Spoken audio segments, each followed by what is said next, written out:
নমস্কার, the nature চ্যানেলের নতুন একটা ভিডিওতে সকলকে স্বাগত জানাই। গতকাল আমি এখানে আমার ছাদ বাগানে তৈরি পাতা পচা শাকটাকে একটু রোদে শুকোতে দিয়েছিলাম, যাতে করে একটু ঝুরঝুরে হয়ে যায়। চালনিতে করে চেলে নেব এবং এটা ব্যবহার করব। আর এখানে কিছু পাতা রয়েছে যেটা এখনো পর্যন্ত ভালো করে পচেনি, সেগুলোকে আলাদা করে দেব।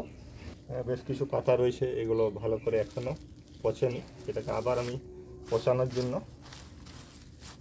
ফেলে দেবো। এইভাবে চেলে নিলে আরও যদি কিছু অশুদ্ধি রয়ে গেছে, অশুদ্ধি বলতে যেটা ভালো করে পচেনি যে পাতাটা, বা আর যদি কোনো অশুদ্ধি থাকে সেটা বাছাই হয়ে যাবে। আর একটা ফ্রেশ জৈব সার আমরা পেয়ে দেবো।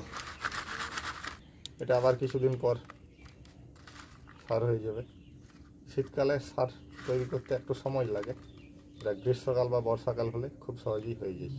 ভালো করে চেলে নেওয়ার পর এখানে কম করেও 10 কেজি মতো জৈব সার পেয়ে গেছি আমি। পরের যে কাজটা করব সেটা হলো, এখানে দুটো হাইব্রিড জবা আছে, এই জবা গাছ দুটোকে আমি টবের মধ্যে লাগাবো। বেশ কিছুদিন আগে এটাকে নার্সারি থেকে কিনে এনেছিলাম। এখন সেপ্টেম্বর মাস, এই হাইব্রিড জবা গাছ লাগানোর আদর্শ সময়। আর এই সময় থেকেই এই গাছে ফুল খুব ভালো পরিমাণে ফুটতে দেখা যায়। তো এই গাছ দুটোকে আজ আমি টবে লাগাবো।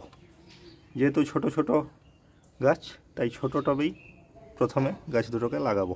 এই জবার রঙটা হবে পিওর সাদা রঙের, পিওর হোয়াইট। আর এই জবাটা হলুদ রঙের। এই নার্সারিতে এই সময়, এই সেপ্টেম্বর মাস করে খুব ভালো ভালো কালারের পুনে বা ব্যাঙ্গালোর বা অস্ট্রেলিয়ান এই ধরনের জবাগুলো পাওয়া যায়। তো আপনারা চাইলে একটা কালেকশনে রাখতেই পারেন। এটার একটাই সমস্যা, সেটা হচ্ছে গরমকালে যখন প্রচুর পরিমাণে তাপপ্রবাহ হয়, তখন এই গাছগুলোকে বাঁচানো যায় না ছাদের মধ্যে।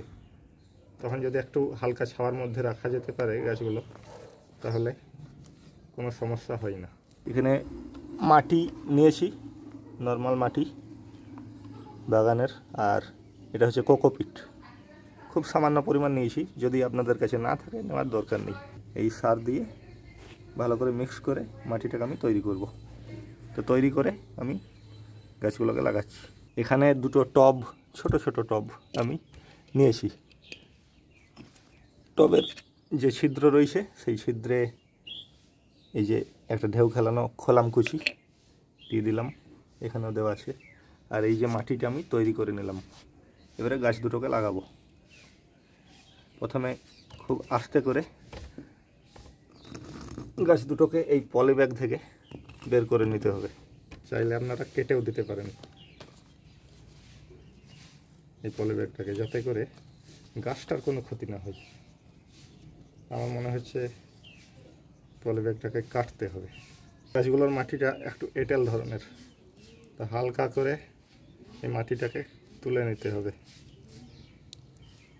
যাতে করে পরবর্তীকালে যখন এর শিকড় ছড়াবে মাটিতে কোনো অসুবিধা না হয়।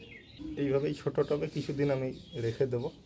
এবার জল ঢেলে 1-2 দিনের জন্য গাছগুলোকে ছাওয়ার মধ্যে রেখে দেবো, তারপর রোদে রাখা যেতে পারে।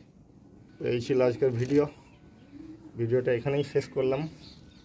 দেখা হবে নতুন একটা ভিডিওতে পরের দিন।